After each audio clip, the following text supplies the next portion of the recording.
If you want to know how intelligent you really are, it's best not just to look at your IQ, but something called EQ, or emotional intelligence. Daniel Goldman challenged our notions of what it means to be smart with his groundbreaking book, Emotional Intelligence. It focused on children and education. Now Goldman looks at emotional intelligence in the workplace. His latest book is called Working with Emotional Intelligence.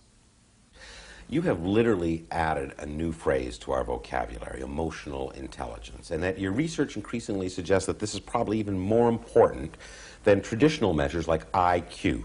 Give us some context, give us a definition of what you're talking about with emotional intelligence. Well, emotional intelligence refers to how we manage ourselves and how we manage our relationships, how self-aware we are, how motivated we are, whether we can handle distressing feelings effectively, how empathic we are, how well we can tune in to other people, or how socially skilled and able we are.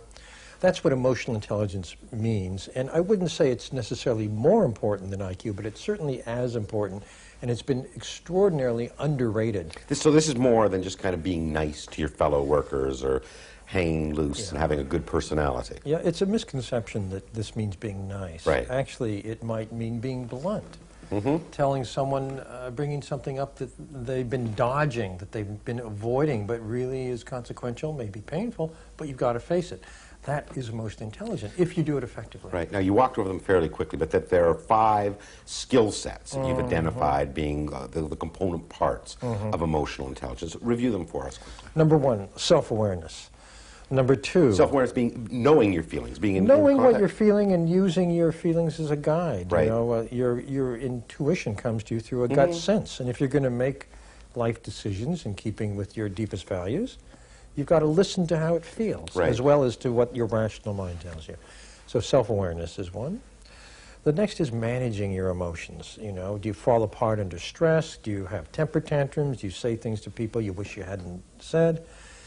So that's number 2. The third is motivation. Can you keep working toward your goals? You know, even when you have setbacks, nothing ever goes perfectly in life anyway. Right. And the fourth is empathy, knowing how someone is feeling without their telling you in words, because people don't tell us in words, they tell us in tone of voice or facial expression. Empathy is extraordinarily important. And then finally, social skill, how well you can handle relationships. How, you know, can you deal with conflict? Can you be the kind of person people like to work with or enjoy being with? Now, this is more than kind of some new age notion that you just made up. In fact, it's based on neurology and an understanding that emotional intelligence is rooted in a different part of the brain than the cognitive. That's exactly right, Alan. I actually came to this through covering neuroscience and psychology at the New York Times for 10 years or so, and I saw there was a critical mass of new understanding of how our brain is designed and what that means for our understanding our emotional lives and the relationship to cognition, to thought. Right. And basically the discovery is that the emotional centers of the brain, which are a more primitive part of the brain, they arose earlier in evolution, are involved in every thought, in every decision, and have different principles of learning, have the ability to kidnap or hijack the rest of the brain if they feel there's some kind of emergency or threat, and are enormously powerful in our mental lives, that they are orchestrated with the upper layers of the brain, the thinking brain or neocortex, and that an effective person has both of these circuits working in elegant orchestration. Now, when people talk of being in touch with your emotions and empathy, you say, well, that's a female thing. You know, women have that. I mean, you've said this isn't the case, that men and women have the potential to have equal amounts of emotional intelligence. Well, different but equal. Well, you know, emotional intelligence isn't one thing like an IQ score. It's a profile or a range of, you know, are you self-aware? Are you empathic? You can be highly empathic and self-aware, not very good at managing your feelings. Right. So we each have a profile of our strong points and our weak points and so on. If you look at women on average and you look at men on average, you have very largely overlapping bell curves with some differences, and the differences are interesting. Women on average tend to be better at than men at empathy, sensing how other people are feeling, which is a basis for handling relationships. Men, on the other hand, tend to be better than women on average at managing distressing feelings, anxiety and anger, and at self-confidence or motivation. So you could say it kind of averages out if you look at the whole pattern. The other important thing to realize is that unlike IQ, which is stable through life, emotional intelligence continues to be learned. It tends to increase on average over every decade of life. Yeah, you use a fairly simple analogy. We kind of call it maturity. We used to say, you know, hey, you get to, as you go through life, you learn how to handle yourself a little better and get along with people a little better. That's what it comes down to. It is maturity.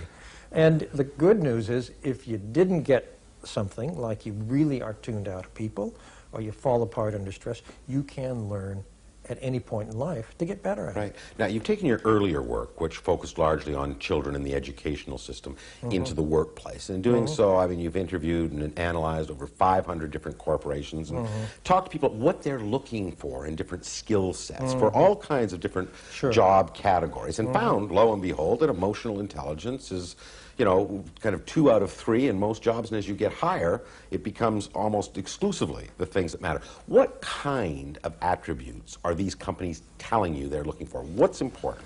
Yeah, Alan, the data is very intriguing because I got access to studies that companies had done just for their own information. These are generally proprietary studies.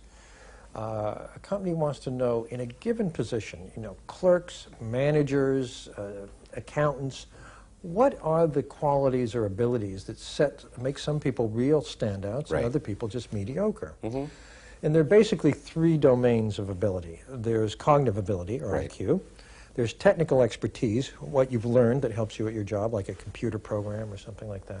And then there's the emotional intelligence range.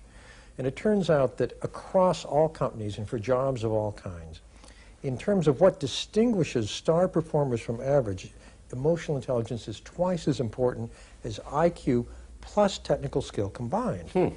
Twice as important. The higher, as you said, the higher you go in the organization, the more it matters.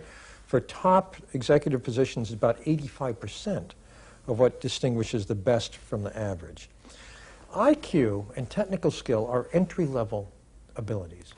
They're threshold abilities. You need enough to do the job. If you don't have them, forget it. Yeah, you wash out. Right. But that doesn't mean you'll be good at it. What determines whether you'll be really excellent are these other abilities. So that's what companies are looking for.